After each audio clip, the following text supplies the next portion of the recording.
الحمد لله وكفى وسلام على عباده الذين اصطفى أما بعد فأعوذ بالله من الشيطان الرجيم بسم الله الرحمن الرحيم نزل عليك الكتاب بالحق مصدقا لما بين يديه وأنزل التوراة والإنجيل من قبل هدى للناس وأنزل الفرقان إن الذين كفروا بآيات الله لهم عذاب شديد والله عزيز ذو انتقام إن الله لا يخفى عليه شيء في الأرض ولا في السماء هو الذي يصوركم في الأرحام كيف يشاء لا إله إلا هو العزيز الحكيم صدق الله مولانا العظيم الحمد لله الحمد لله الحمد لله সূরা আলে ইমরান কোরআনের সিরিয়াল অনুযায়ী ৩ নাম্বার সূরা। এর ৩, ৪, ৫, ৬ এই মোট ৪ আয়াত আপনাদের সামনে তেলাওয়াত করেছি। গত সপ্তাহে সূরা আলে ইমরানের নামকরণের কারণ কি, আলে ইমরান কেন বলা হয়, এই বিষয়ে আলোচনা করা হয়েছে। এরপরে আলিফ লাম মিম, আল্লাহু লা ইলাহা ইল্লা হুয়াল হাইয়ুল কাইয়্যুম, এই সব বিষয়গুলো আলোচনা হয়েছে ২ আয়াত। তবে প্রথমেই একটি কথা বলেছিলাম যে এই পুরা সূরাটাই মূলত খ্রিস্টানদের জবাবে নাজিল হয়েছে। খ্রিস্টানরা এসে কিছু অদ্ভুত দাবি করে যে ১ যোগ ১ যোগ ১ সমান সমান ১, এমন এক অদ্ভুত তারা দাবি করে, যে দাবি একটা ছোট বাচ্চাও বুঝে যে এটা একটা ভুল দাবি। ১ যোগ ১ যোগ ১ সমান সমান তো হবে ৩, কিন্তু তারা দাবি করে ১। রবের ক্ষেত্রে, প্রভুর ক্ষেত্রে ১। এই কথা বলে তারা আমাদের নবীজি সাল্লাল্লাহু আলাইহি ওয়াসাল্লামের কাছে আসছিল যে তর্ক বিতর্ক করবে, তারা প্রমাণ করবে খোদা হলো ৩ জন, আর আমাদের নবীজি সাল্লাল্লাহু আলাইহি ওয়াসাল্লাম প্রমাণ করবেন যে রব হলেন একজন। তো প্রমাণ ইত্যাদি এগুলো সব পরে নবীজি আগে বলেছেন, আগে তোমরা তোমাদের ইনজিল নিয়ে, আমরা আমাদের কোরআন নিয়ে আল্লাহ তাআলার কাছে বলবো এক মাঠের মধ্যে দাঁড়িয়ে যে আমাদের এই ২ দলের মধ্যে যারা সঠিক আল্লাহ যেন তাদেরকে বাঁচিয়ে রাখে, আর যে বাতিল তাকে যেন এখনই আসমানের আযাব এসে জ্বালিয়ে পুড়িয়ে ছারখার করে দেয়। এই চ্যালেঞ্জের পরে সকাল থেকে বিকাল পর্যন্ত অপেক্ষা করা হয়েছে, কিন্তু তারা কেউ আর ওই মাঠের মধ্যে আসে না।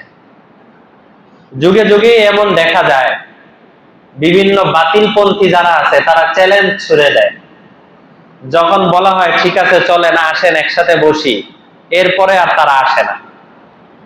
কারণ বাতিলপন্থীদেরও যেসব আলেমরা আছে, তাদের যেই ব্যক্তিরা আছে, তাদেরও জানা আছে কোন জায়গার কারণে আমরা বাতিল, এটা অনেকেরই জানা থাকে, যে কারণে তারা আস্তে আস্তে কথা বলতে সাহস পায় না, দূরে থাকে। এজন্য হকের উপরে অবিচল থাকা এবং বাতিলের দাওয়াত আসতেই থাকবে। বিশেষ করে আপনি যখন নামাজ রোজা পড়তেন না, আমাদের মধ্যে অনেকে এমন থাকতে পারেন বা আছেন, এক সময় নামাজ রোজার সাথে ছিলেন না, এখন নামাজ রোজার সাথে আসছেন, নিয়মিত নামাজ পড়েন, নিয়মিত দিনের কাজ করেন, ওলামায়ে কেরামের বয়ানের সাথে থাকার চেষ্টা করেন। যখন নামাজ পড়তেন না তখন কোনো বাতিল গিয়ে আপনার দাওয়াত দিত না যে ভাই আসো, আমাদের দলে আসো, এমন দাওয়াত দিত না। কিন্তু যেদিন থেকে আপনার পাক্কা মুসলমান হয়ে গেলেন, ওই দিন থেকেই দেখবেন চতুর্দিক থেকে বাতিলের দাওয়াত আসতে থাকে। কেন? কারণ যেই ঘরে স্বর্ণ থাকে ওই ঘরেই ডাকাত আসে। আপনার মধ্যে হেদায়েতের আলো আসা শুরু হয়েছে, এই জন্য বাতিলরা বসে নাই, শয়তান তাদেরকে ধোঁকা দিয়ে পাঠাতে থাকে, ওই লোকটারে গিয়ে ধর। সে তো নামাজ রোজা শুরু করছে, এখন তো ছাড়বে না নিয়ত করছে, তাহলে এখন তারে নামাজ রোজা পড়ুক, সব করুক, কিন্তু মোটটা ঘুরিয়ে দিয়ে বাতিলের দিকে নিয়ে যাওয়া গেলেই এবার সারা জীবন নামাজ রোজা পড়বে, এগুলার কোনো ফায়দা হবে না। চিন্তা করেন, আগেও তো বলেছি, গত সপ্তাহ তো বলেছি, যে একজন লোক নামাজ পড়ে, রোজা রাখে, অনেক দিনের কাজ করে, লেকিন সে আল্লাহর সাথে, তার পীর বাবার সাথে, তার পীরকে শরীক করে, তাহলে তার নামাজ রোজা কি কবুল হবে? তাহলে এই যে একটা ভুল পথে যদি নিয়ে যায়, তাহলে এই লোকটাকে গোমরা করা সহজ। এবার সে নিজের অনেক ভালো মনে করতে থাকে। এই জন্য হক্কানি জায়গার পরিচয় পাওয়ার পরে, হক্কানি ওলামায়ে কেরামের পরিচয় পাওয়ার পরে তাদের সাথে জুড়ে থাকা, বিশেষ করে ফিতনা ফাসাদের জমানায়, এই জমানায় একটু জুড়ে থাকলে আমার বিপদ আপদের আশঙ্কা কম। তো এই যে খ্রিস্টানরা, তারা প্রথম অনেক চ্যালেঞ্জ ছুড়ে দিচ্ছে যে আমরাই সঠিক, আমরাই অনেক, পারলে আসেন তোমাদের নবীকে নিয়ে আসো, এই জাতীয় বহু চ্যালেঞ্জ ছুড়ে দিচ্ছে। তো ওই চ্যালেঞ্জের জবাব কি, সেগুলোর আলোচনা কি, ওইটা আরো কয়েক পৃষ্ঠা পরে আলোচনার মধ্যে আসবে।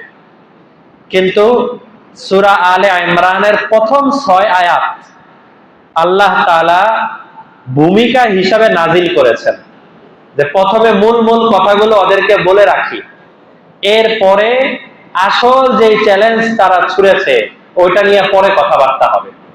এটা তো নিয়ম, যে যদি দুই পক্ষের মধ্যে তর্ক বিতর্ক হয়, নিজেদের মধ্যে দ্বন্দ্ব হয়, তাহলে মানুষ যারা বিচারক থাকে, যারা ফয়সালা দেয়, তারা সাধারণত দোনো পক্ষের কথা শুনে এরপরে ভূমিকা স্বরূপ কিছু কথাবার্তা বলে, এরপরে গিয়ে মূল সিদ্ধান্তে যাওয়া হয়। তো সূরা আলে ইমরানের প্রথম এই 6 আয়াত আল্লাহ তাআলা ভূমিকা হিসেবে নিজের পরিচয় দিয়েছেন। তারা যে দাবি করে আল্লাহ বা খোদা হলো তিনজন মিলে এক খোদা, এটা যে কত বড় ভুল, এটা যে কত বড় গলত কথা, এই আয়াতগুলোর মধ্যে আল্লাহ তাআলা স্পষ্ট করেছেন। তো প্রথম 2 আয়াতের আলোচনা তো চলে গেছে। এবার আল্লাহ তাআলা তৃতীয় আয়াতের মধ্যে বলেন, নাজ্জালা আলাইকাল কিতাব বিল হক। আল্লাহ তাআলা বলেন, আমি তোমাদের উপরে কিতাব নাজিল করেছি, এবং বিল হক, এই কিতাবটা হলো সত্য কিতাব, এর মধ্যে কোনো ধরনের ভেজাল নাই, ভেজালের সন্দেহও নাই। ভেজাল তো দূরের কথা, মিথ্যা তো দূরের কথা। কোন বান্দা যদি মিথ্যার ব্যাপারে সন্দেহ করে, তাহলেই তো তার ঈমান থাকবে না। কোরআনের কথা, হাদিসের কথা, এই কথাগুলো 100% সত্য কথা। হ্যাঁ, অনেক বিষয় এমন থাকতে পারে যেটা আমার বুঝে আসে না, এটা হতে পারে। এটার আলোচনায় যে আগামী সপ্তাহের তাফসিরে আসবে ইনশাআল্লাহ, যে আমি এই কিতাব নাজিল করছি, এর মধ্যে অনেক বিধান এমন থাকবে যেগুলো তোমাদের বুঝে আসবে না। বুঝে না আসাটাই তো স্বাভাবিক, কারণ তোমাদেরকে আমি যে ব্রেন দিয়েছি, মেধা দিয়েছি, এটার একটা শেষ আছে। কিন্তু আল্লাহ তাআলার যে মেধা, ওই মেধার তো কোনো শেষ নাই, ওই মেধা তো অসীম। তো আমরাই তো আমাদের বাচ্চাদের জন্য যে জিনিসটা বলি, যে তুমি এই কাজটা করো না, আমাদের বাচ্চাদের এটা বুঝে আসে না, আমাদের ছোট ভাতিজা ভাগিনাদের এটা বুঝে আসে না, মামা চাচা ওনারা এরকম করতেছে কেন, আমারে না করতেছে কেন। আমরা বারবার বলি না না এই কাজটা করো না, তার মনে প্রশ্ন, আমাকে কেন না করে? কেন? কারণ তার চাইতে আমি 10-15 বছর 20 বছর বড় হওয়ার কারণে আমার অভিজ্ঞতা অনেক বেশি। আমি আমার অভিজ্ঞতার আলোকে বলি যে এই কাজটা করো না, কিন্তু তার সামনে তো এই অভিজ্ঞতা নাই। ঠিক আমরাও আল্লাহ তাআলার সামনে তো এর চেয়েও অনেক ক্ষুদ্র, এর চেয়েও অনেক ছোট। তো আল্লাহ তাআলা যখন আমাদেরকে কোনো কাজে নিষেধ করেন যে এই কাজটা করো না, আমাদের আকল তো ওই পর্যন্ত যাবে না, এটাই স্বাভাবিক। যখন আকল ওই পর্যন্ত যাবে না, বুদ্ধি ওই পর্যন্ত যাবে না, তখন নিয়ম এটাই, আত্মসমর্পণ করে দেওয়া, যে আমার বুঝে আসুক বা না আসুক, ইসলামের যত বিধান আছে আমি সব মাথা পেতে মেনে নিলাম। সূরা বাকারার শেষ তাফসিরে গিয়েছে না, ওয়াকালু সামি'না ওয়া আতা'না। আমার মুমিন বান্দা যারা, তারা ইসলামের যখনই কোনো বিধান আসে তারা বলে দেয় সামি'না, আমরা বিধান শুনলাম, ওয়া আতা'না, আর বিধান মেনে নিলাম, আমাদের মনে আর কোনো প্রশ্ন নেই। আল্লাহ তাআলা এখানে বলেন নাজ্জালা। আরবি ভাষার একটা সূক্ষ্ম কথা বলি আর কি। আরবি ভাষার একটা বৈশিষ্ট্য, যে আরবি ভাষার মধ্যে সামান্য কিছু পরিবর্তন যদি হয়, হালকা, লেখতে এক, ভাষা এক, সব এক, কিন্তু আরবি ভাষার এটা বৈশিষ্ট্য যে সামান্য কিছু পরিবর্তনের কারণে অর্থ পুরা পরিবর্তন হয়ে যায়। এটা আমাদের বাংলা ভাষাও মাঝে মধ্যে অনেক জায়গায় হয়। অঙ্গভঙ্গির বেষ্টমের কারণে অনেক সময় অর্থ পরিবর্তন হয়ে যায়। এই যাও, একজনকে বললাম এই যাও, আবার তাকেই বললাম যাও, দুইটার অর্থ কি একরকম হবে? হবে না। এমন আছে যে প্রথমটা বলার পরে সে রাগ হয়ে যেতে পারে যে আমি কেন যাব, আমাকে আপনি এইভাবে বলতেছেন কেন, অথচ একই শব্দ হালকা একটু অঙ্গভঙ্গি পরিবর্তন হয়েছে, দেখা যায় যে রাগারাগি হয়ে যায়। আর একই কথা একটু মিষ্টি ভাষায়, একটু সুন্দর ভাষায় বললে দেখা যায় মহব্বত হয়। ঠিক আরবি ভাষার মধ্যেও মাঝে মধ্যে এমন হয় যে সামান্য একটু পরিবর্তন করলে এর অর্থ পুরা পাল্টে যায়। তো এখানে আল্লাহ তাআলা বললেন নাজ্জালা। নাজ্জালা, জায়ের উপরে আল্লাহ তাআলা তাসদীদ দিয়েছেন, নাজ্জালা। তাসদীদ দেওয়ার কারণে তার অর্থ হয়ে গেছে, এমনি অর্থ তো হলো আমি তোমাদের উপরে কোরআন নাজিল করি, আমি তোমাদের উপরে কোরআন নাজিল করেছি। কিন্তু যদি নাজ্জালা, জায়ের উপরে তাসদীদ চলে আসে, তাহলেই তার অর্থ একটু পরিবর্তন হয়ে যায়। তখন অর্থ হয়ে যায় আমি তোমাদের উপরে ধাপে ধাপে প্রয়োজন অনুযায়ী যেখানে দরকার ওই জায়গায় কোরআন নাজিল করেছি। দেখছেন, একটা হলো আমি তোমার উপরে কোরআন নাজিল করেছি, আর এটাকেই যদি তাসদীদ দিয়ে বলা হয় তাহলেই অর্থ হয়ে যায় ধাপে ধাপে প্রয়োজন অনুযায়ী যেই জায়গায় যা দরকার আমি কোরআনকে ওই জায়গায় তাই নাজিল করেছি। তো সুতরাং আমাদের জন্য যা দরকার কোরআনকে তাই নাজিল করা হয়েছে, এর একটু কম করা হয় নাই, একটু বেশি করা হয় নাই। অনেক সময় অনেক বিধান আমাদের বুঝে আসে না, মনে হয় যেন এটা আরে এটা কেমন হলো। বিশেষ করে যে শরিয়া আইনের কথা আগেও কয়েকবার বলেছি, ইসলামের পক্ষ থেকে বিচার দেওয়া হয়েছে যে তোমাদের সমাজের মধ্যে যদি কেউ কাউকে হত্যা করে তাহলে বিনিময়ে বিচার হবে একটাই, সাক্ষীর মাধ্যমে যদি প্রমাণিত হয়ে যায় তাহলে একটাই বিচার, এর বিনিময়ে ওই লোকটাকে হত্যা করে দেওয়া, এবং সবার সামনে। আল্লাহ তাআলা বলেন আমার এই বিচারের কারণে তোমাদের কাছে মনে হতে পারে যে আমি এই বিচার দিয়েছি এটা অমানবিক, তোমাদের কাছে মনে হতে পারে আহারে একজন মানুষকে এভাবে দাঁড় করায় হত্যা করে দিব, এটা মনে হতে পারে। আল্লাহ বলেন না, এই এক লোকের জান নিয়ে আমি বহু লোকের জানকে বাঁচানোর ব্যবস্থা করে দিই। চিন্তা করেন আমাদের সমাজে আপনারা এই গত 1-2 মাসের মধ্যে বহু হত্যার খবর শুনেছেন না? বহু হত্যায় গাজীপুরের মধ্যে কয়েকটা হত্যার খবর শুনেছেন। একদম এটা সাক্ষী দিয়ে আলাদা প্রমাণ করার দরকার নাই, দিন দুপুরে প্রকাশ্যে মানুষকে হত্যা করা হয়েছে, অত্যন্ত নির্মম ভাবে হত্যা করা হয়েছে।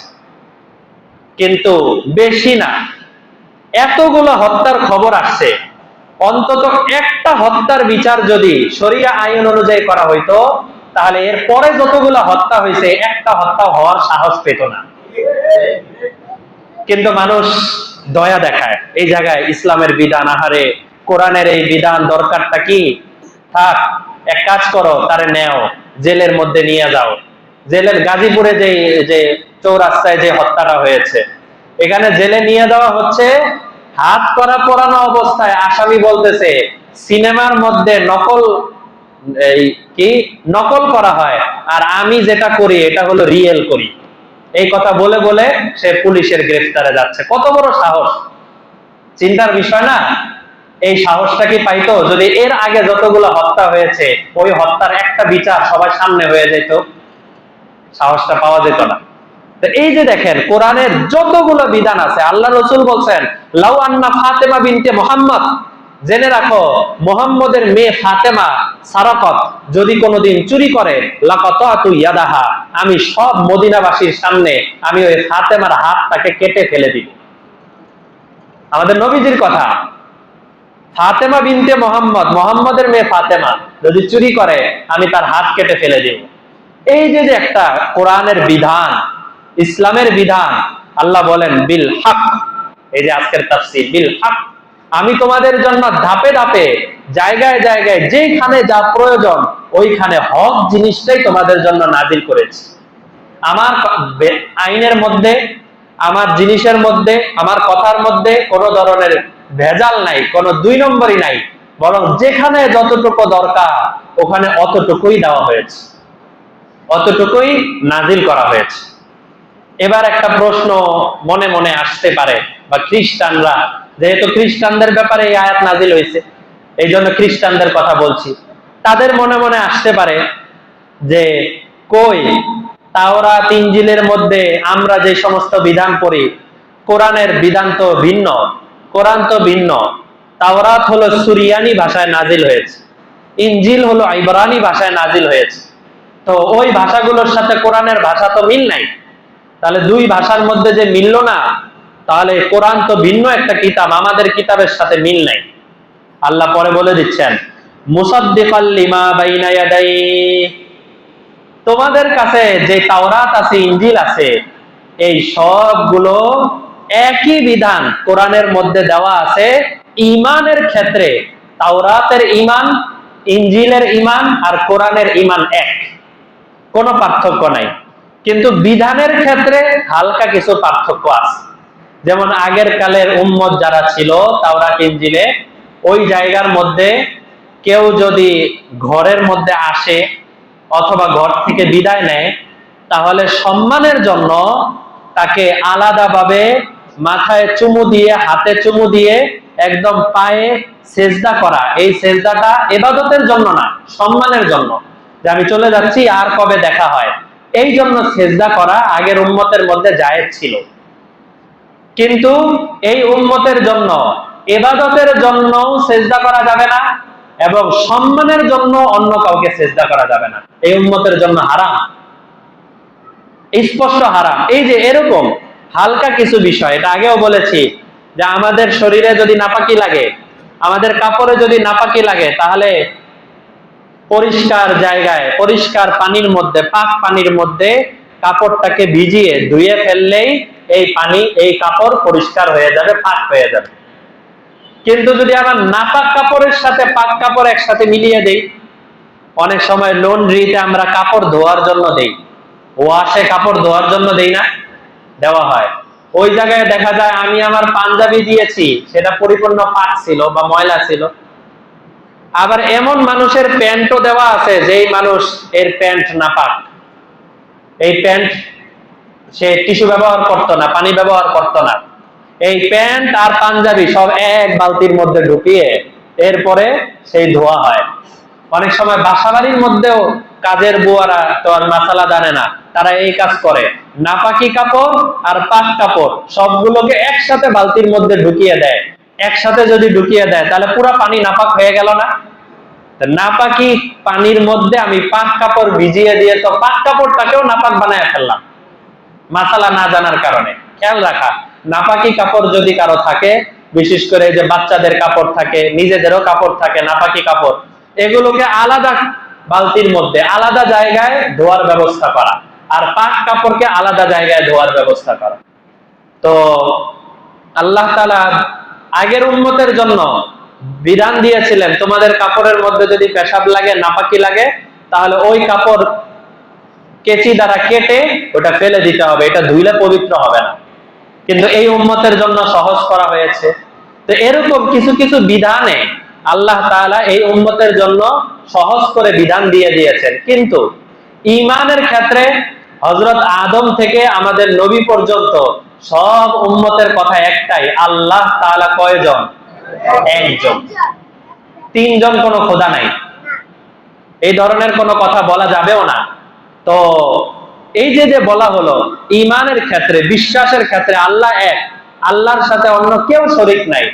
কোন ইবাদতের দিক দিয়েও শরীক করা যাবে না, বিশ্বাসের দিক দিয়েও শরীক করা যাবে না, ক্ষমতার দিক থেকেও শরীক করা যাবে না। আল্লাহ তাআলা বাস একা, অনন্য, উনি লা শারীক। তো আল্লাহ তাআলা এখানে বলছেন যে আমি যে কোরআন নাজিল করেছি মুসাদ্দিকাল লিমা বাইনা ইয়াদাই, তোমাদের কাছে যে তাওরাত ইনজিল আছে, ওই তাওরাত ইনজিলে যেই কথা এই কোরআনের মধ্যে তো একই কথা, দুই কথার মধ্যে তো পার্থক্য নাই। ওয়া আনজালাত তাওরাতা ওয়াল ইনজিল, আরে তাওরাতের ইনজিলও তো আমিই নাজিল করেছি, আর কোরআন মাজিদ তো আমিই নাজিল করেছি। তাহলে তাওরাত আর ইনজিল মানতে পারবা আর কোরআন মানতে পারবা না, এইটা তো স্পষ্টই শয়তানের ধোঁকা। বরঞ্চ তাওরাত ইনজিল যতটুকু মানার তৌফিক হয়েছে তার চাইতে কোরআন আরো বেশি মানা দরকার। কেন? মুসা আলাইহিস সালামকে আল্লাহ তাআলা বলেছেন, মুসা 1 মাস রোজা রাখবা, তুমি তুর পাহাড়ে আসবা, আসার পরে তোমাকে আলাদাভাবে একটা কিতাব দেওয়া হবে, এই কিতাবের নাম হলো তাওরাত। হযরত মুসা আলাইহিস সালাম গেছেন, পরে আরো 10 দিন পুরা করে 40 দিন পরে ওই তাওরাত কিতাব নিয়ে আসছেন। ইচ্ছা করলে কোরআনটাকেও আল্লাহ তাআলা এরকম বলতে পারতেন, মুহাম্মদ হে নবী আপনি আসেন অমুক জায়গায়, উহুদের প্রান্তরে, বদরের প্রান্তরে বা অমুক পাহাড়ে আসেন, আপনাকে আমি একটা কিতাব দিব, ওই কিতাবটা আপনি নিয়ে যাবেন। কিন্তু এই কোরআনকে ওইভাবে নাজিল করা হয় নাই, বরং আমাদের নবীকে আল্লাহ তাআলা কষ্ট দেন নাই, নবীকে যাওয়ার জন্য, কোরআন আনার জন্য যেতে বলেন নাই, বরং নবী যেখানে আছেন কোরআনের আয়াতগুলো আল্লাহ তাআলা ওখানে পাঠিয়ে দিয়েছেন। তাওরাত পুরোটা একসাথে নাও, দিয়ে দিলাম বিধান, এবার তোমাদের মানতে হবে। কিন্তু কোরআন হলো ধাপে ধাপে, যুগে যুগে, সময় সময়ে, প্রয়োজন অনুযায়ী কোরআন নাজিল করে মৃত্যুর আগে যখন বিদায় হজের সময় আসছে, তখন আরাফার ময়দানে নবীজি দাঁড়াইছেন। বিদায় হজের সময় নবীজির জীবনের শেষ হজ, নবীজি ইন্তেকালের মাত্র 3 মাস আগের ঘটনা। তো 3 মাস আগে নবীজি আরাফার ময়দানে দাঁড়িয়ে বিশাল বড় ভাষণ দিয়েছেন উটের উপরে। ভাষণ দেওয়ার পরে আল্লাহ তাআলা জিবরাইলকে ওই সময় নাজিল করেছেন, গিয়ে এখন নবীজিকে জানায় দাও, আল ইয়াউমা আকমালতু লাকুম দীনাকুম, আজকে আমি ইসলাম ধর্মকে, কোরআনকে পরিপূর্ণ করে দিলাম, এখন তোমাদের জন্য পুরা কোরআন, এই কোরআন অনুযায়ী তোমরা জীবন যাপন করবা। তাহলে তাওরাত ইনজিল তো একসাথে দেওয়া হয়েছে, কোরআন তো তোমাদের প্রয়োজন অনুযায়ী যখন যা দরকার ওইভাবে নাজিল করা হয়েছে। কোরআনকে তো আরো বেশি মানা দরকার, হাদিসকে তো আরো বেশি মানা দরকার। আর ইসলাম ধর্ম কোনো জায়গায় কঠোরতা রাখে নাই, আমাদের কাছে কোনো কোনো জায়গায় কঠোরতা মনে হয়, কিন্তু অন্য বিবেচনাও এটা হওয়া দরকার, এই জন্য ইসলাম দিয়েছে। দেখেন নামাজের কথা চিন্তা করেন, অনেকে নামাজটাকে কঠোরতা মনে করে, কিন্তু নামাজ এটা প্রত্যেকদিন 5 বার পড়তে হবে। কারো যদি দাঁড়িয়ে অসুবিধা হয় তাহলে তার বসে পড়বে, বসে অসুবিধা হলে শুয়ে পড়বে, শুয়েও যদি না পারে তাহলে আপাতত নামাজ মাওকুফ, আপাতত নামাজ মওকুফ থাকবে। আবার যখন সুস্থ হবে এরপরে নামাজ পড়বে। আদায় করলো না, ফিদিয়া আদায় করে দিবে, টাকা পয়সা দিয়ে আদায় করে দিতে হবে। কিয়ামতের দিন আল্লাহ তাআলার সামনে দাঁড়িয়ে অন্তত এতটুকু বলতে পারবে যে আল্লাহ যতই পাপ করেছি না করেছি, দিনে অন্তত 5 বার আপনাকে ভুলি নাই, দিনে অন্তত 5 বার আপনাকে ভুলি নাই। প্রত্যেকবার ফজরের সময় মুয়াজ্জিন সাহেবের আজানের আওয়াজ যখন আমার কানে আসছে, ইচ্ছা করলে শুয়ে থাকতে পারতাম। আমার বাসায় আরো অনেক মানুষ শুয়ে ছিল, কিন্তু মুয়াজ্জিন সাহেবের আজান যখন কানে আসছে, আমি আস্তে আস্তে কাঁথা কম্বল সব সরাইয়া দিয়া আমি সেই আজানের ডাকে সাড়া দেওয়ার জন্য মসজিদে চলে আসছি, নামাজে চলে আসছি। আল্লাহ তাআলা এই যে ফজরের নামাজে আপনারা যারা আসেন, কষ্ট করে আসেন, কাঁথা কম্বল সব সরিয়ে দিয়ে আরামের ঘুম ত্যাগ করে দিয়ে মসজিদে চলে আসেন, আল্লাহ তাআলাকে এই দৃশ্য দেখেন না? অবশ্যই দেখেন। ভোরবেলা আপনি যদি মসজিদে না আসেন কেউ জানবে না।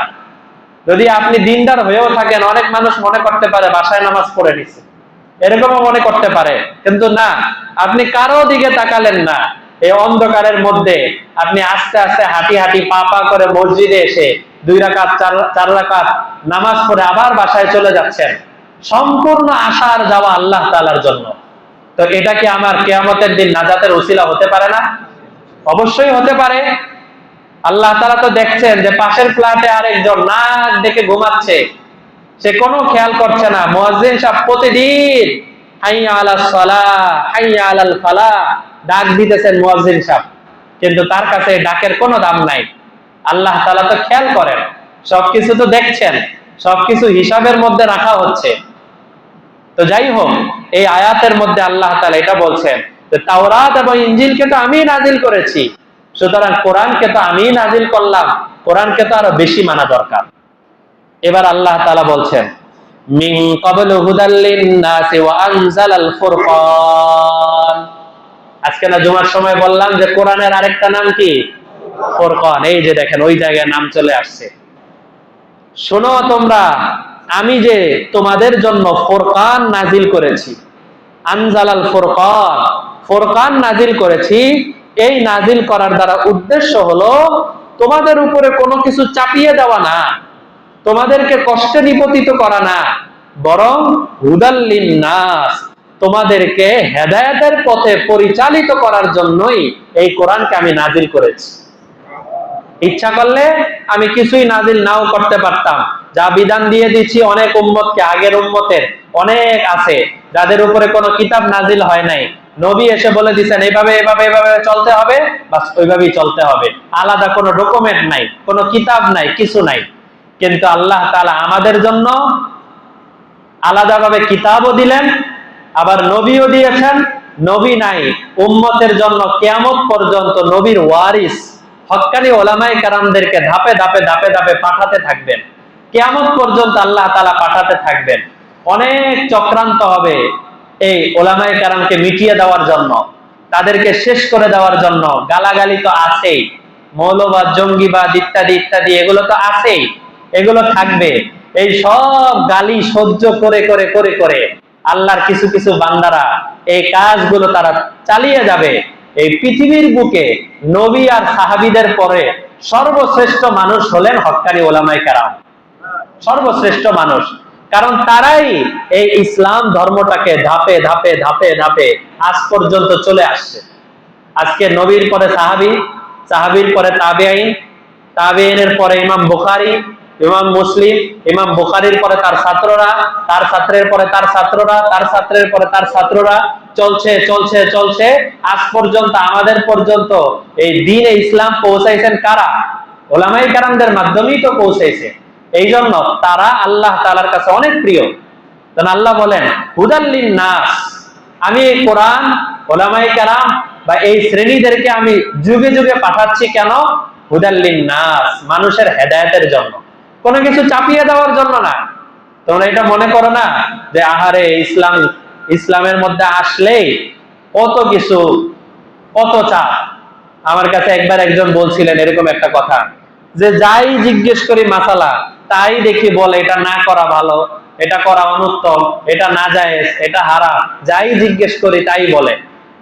আমি তখন বলছিলাম যে আপনি যাই জিজ্ঞেস করেন, যেই জিনিসটা জিজ্ঞেস করেন ওই জিনিসটাই শয়তানের পক্ষ থেকে আপনার কাছে আসে, এই জন্য আপনার কাছে হারাম এর ফতোয়া চলে আসে। যদি দিল সাফ হইতো দেখা যেত ইসলাম ধর্ম আরো সহজ, ইসলাম ধর্ম আরো আমাদের জন্য উত্তম, এবং অনেক ধরনের পেরেশানি, অনেক ধরনের ফিতনা ইসলাম ধর্ম মানলে ওই ফিতনা থেকে বাঁচা যায়। আর ইসলাম ধর্ম যদি না মানা হয় তাহলে দেখা যায় সমাজের মধ্যে ফিতনা ফিতনা ফিতনা দিন দিন বাড়ছে। আমাদের সমাজে দিন দিন যে এত ফিতনা বাড়ছে, আপনারা যারা বয়স্ক আছেন তারাও জানেন 30-40 বছর আগে মানুষের মধ্যে যে পরিমাণ মানবতা ছিল আজকে ওই পরিমাণ মানবতা নাই। নাই, মিটে যাচ্ছে। কেন? ইহুদি নাসারারা টেলিভিশন, ডিশ, মোবাইল এই জাতীয় জিনিস দ্বারা ইহুদি নাসারাদের ওই আমেরিকায় কি কৃষ্টি কালচার চলছে, পোশাক পরিচ্ছদে আমেরিকানদের মতো হইতে হবে, জামা কাপড়ে আমেরিকানদের মতো, ব্যবসা বাণিজ্যে আমেরিকার মতো, চিন্তা চেতনায় আমেরিকানদের মতো, এগুলো সব আমাদের কাছে সাপ্লাই করে, আর আমরা ওগুলা গ্রহণ করি, আর দিন দিন মানবতা মিটে যাচ্ছে। বাবার হাতে ছেলে খুন হচ্ছে, ছেলের হাতে বাবা খুন হচ্ছে, কিছু মনেই করে না। নয়তো একজন মানুষ, মাঝে মধ্যে কল্পনা ও অবাক লাগে, একজন মানুষ কিভাবে জনসম্মুখে কোবাতে কোবাতে কোবাতে কোবাতে আরেকজন মানুষকে মেরে ফেলে। আরে বেটা, প্রথম কোপটা যখন দেওয়া হলো, ওই যে রক্তের ফিনকি বের হয়ে গেল, ওই সময় তো তোর কলিজায় কাপড় ধরা দরকার যে আমার একজন মুসলমান ভাই, আমার ছোট ভাই বা আমার বড় ভাই, আমি কিভাবে তার গায়ের মধ্যে এইভাবে মারতেছি। 300 টাকার জন্য, 400 টাকার জন্য একজন আরেকজনকে হত্যা করে দেয়, এরকম খবরও আসে না? কি পরিমাণ মানবতা, কি পরিমাণ অধপতন আমাদের মধ্যে আসছে। কেন? এই যে কোরআনের বিধান থেকে আমরা সরে যাচ্ছি। একটা দাবি করলে আশা করি ভুল হবে না, সেটা হলো, যদি এখনো ভালো মানুষ দেখতে চান, তাহলে দেখা যাবে যারা মসজিদের সাথে, মাদ্রাসার সাথে, ওলামায়ে কেরামদের সাথে যুক্ত আছে, তারাই দেখা যায় ন্যায়ের সাথে আছে। কিন্তু যারা মসজিদের সাথে, মাদ্রাসার সাথে বা এই নেক পরিবেশের সাথে কোনোভাবেই যুক্ত নাই, তাদের দ্বারা সমাজে ফিতনা ফাসাদ বেশি হচ্ছে। এটা বাস্তব। জরিপ চালান, দেখবেন যেই দোকানে গিয়ে বা যেই জায়গায় গিয়ে আপনি খাঁটি জিনিসটা পাচ্ছেন, উনি কোনো না কোনো ভাবে এই কোরআনের সাথে যুক্ত আছে, এই কারণে উনি সঠিক ব্যবসাটা করতেছেন। আর ভেজালের জায়গায় যাবেন, দেখবেন যে কোনো না কোনো ভাবে সে যুক্ত নাই। এর বিপরীতে থাকবে, কিন্তু আমি ব্যাপকের কথা বলছি, সাধারণ। এই যে দেখেন, এখন স্পষ্ট বিধান যে এখন পর্যন্ত যারা কোরআনের সাথে যুক্ত, যারা মসজিদের সাথে যুক্ত, তারাই এই ধরনের অপকর্মের সাথে লিপ্ত হচ্ছে না। এরপরেও কি আর স্পষ্ট দলিল দেওয়া লাগবে যে কোরআন এবং ইসলামই হলো শান্তির ধর্ম? আরো কি দলিল প্রয়োজন আছে? আর কোনো প্রয়োজন নাই। এরপরে আল্লাহ বলেন, ইন্নাল্লাযীনা কাফারু বিআয়াতিল্লাহ, আমার এত স্পষ্ট কথা থাকা সত্ত্বেও যারা আমার আয়াতকে অস্বীকার করে, যে না আল্লাহর আয়াত মানার দরকার নাই, কোরআনের বিধান মানার দরকার নাই, এই জাতি অস্বীকার করে, লাহুম আযাবুন শাদীদ, জেনে রাখো যারা এই জাতি অস্বীকার করে তাদের জন্য আমি মারাত্মক শাস্তি রেখেছি। আর এটাও জানো, শাস্তি যদি আমি কাউকে দেই, আল্লাহ বলেন আমি যদি কাউকে শাস্তি দেই, ওয়াল্লাহু আজিজ, আমি পরাক্রমশালী, যুনতিকম, আমি প্রতিশোধ নেওয়ার ক্ষমতা আছি। আমি যদি কারো ব্যাপারে প্রতিশোধ নেই, আমি যদি কাউকে শাস্তি দেই, তাহলে পৃথিবীর কারো কাছে আমার জবাব দিতে হবে না, আমার এটার জন্য কৈফিয়ত দিতে হবে না। সুতরাং আমাদেরকে মাঝে মধ্যে এমন হয়, দুনিয়াবী লিডাররা, দুনিয়াবী কেউ কোন একটা হুমকি দিছে, তখন আমরা বলি হ্যাঁ আমাকে এটা কথা বললো, দাঁড়াও অমুকের মাধ্যমে বলতে হবে যে আমাকে এরকম কথা বললো। আল্লাহ তাআলা যদি কারো ব্যাপারে ফায়সালা করে দেন, এই নালায়েক দুনিয়ায় থাকা অবস্থায় আমার বহু অমান্য করছো, আজকে তোর জন্য শাস্তি দিলাম, তাহলে এই যে শাস্তির ফায়সালা আল্লাহ বলে দিলেন, এরপরে কি এই ফায়সালা উল্টানোর মতো আর কারো ক্ষমতা আছে? কোনোদিন থাকবে না, কোনোদিন থাকবে না। এই জন্য চেষ্টা করে যাওয়া, যে মৃত্যু পর্যন্ত চেষ্টা করতে থাকবো যে কোরআনের সাথে, হক্কানি মানুষদের সাথে আমি জুড়ে থাকবো, জুড়তে জুড়তে জুড়তে জুড়তে মৃত্যুর ডাকে সাড়া দিয়ে চলে যাব। আশা করা যায় আল্লাহ তাআলা আমার নাজাতের ফয়সালা করে দিবেন। কিন্তু এই যে যে নেক পরিবেশ, তাফসীরের পরিবেশ, একটা সুন্দর নুরানি পরিবেশ, এইসব পরিবেশ থেকে দূরে সরে গেলে দেখবেন আলাদাভাবে খারাপ হওয়ার জন্য দাওয়াত দেওয়ার দরকার নাই, এমনি খারাপ হয়ে গেছে। একজন বন্ধু যদি আরেক বন্ধু, এক বন্ধু সিগারেট খায় না, আরেক বন্ধু সিগারেট খায়, তো এই ভালো বন্ধুটা যদি খারাপ বন্ধুর সাথে মিশতে থাকে, ওই বন্ধু তাকে নসিহত করার দরকার হয় না যে তুই একটু খা, এটা বলার দরকার হয় না, এমনি সে কোন দিক দিয়ে নেশায় লিপ্ত হয়ে যায় সে নিজেও বলতে পারে না, তাই না? ভালো হওয়ার জন্য আলাদা চেষ্টা করতে হয়, আলাদা নসিহতের লাগে, কিন্তু খারাপ হওয়ার জন্য দেখা যায় মানুষের সাথে মিশলেই খারাপ হয়ে যায়। এই জন্য আমরা সবাই ভালো পরিবেশে থাকার চেষ্টা করবো তো ইনশাআল্লাহ। আল্লাহ আমাদের সবাইকে এই তাফসীর অনুযায়ী আমাকে এবং আপনাদের সবাইকে আমল করার তৌফিক দান করেন। ওয়া আখিরু দাওয়ানা আনিল হামদুলিল্লাহি রাব্বিল আলামিন।